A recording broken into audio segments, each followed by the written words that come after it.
Serigne Touba Cheikh Mouhamadou Mountakha nu jaayante ko muy jëm si Cheikh Mouhamadou Mountakha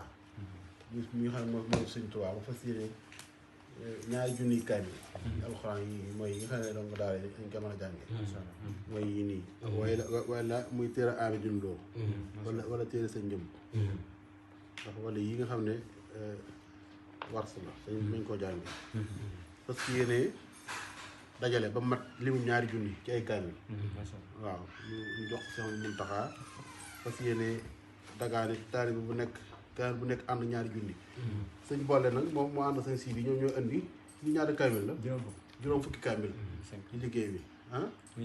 50 kaamil ñu tàmbali moom ñu fekk si li fi nekk kon li na ko ñëpp gis te xam ne jëf ju baax la aw yiw la te Serigne Touba dama yaakaar ne boo koy liggéeyal boo ko jaaree ci alxuraan liggéey ba dina gën a yomb boo ko jaaree ci xasida liggéey ba dina gën a tawfeex ma dégg ñaan suñu motu lay fan daan wax ne maam Serigne Fall gën nee na daan dàkk bëgg Serigne Touba daan xool Serigne Touba bëgg mu dàkk ci bëggam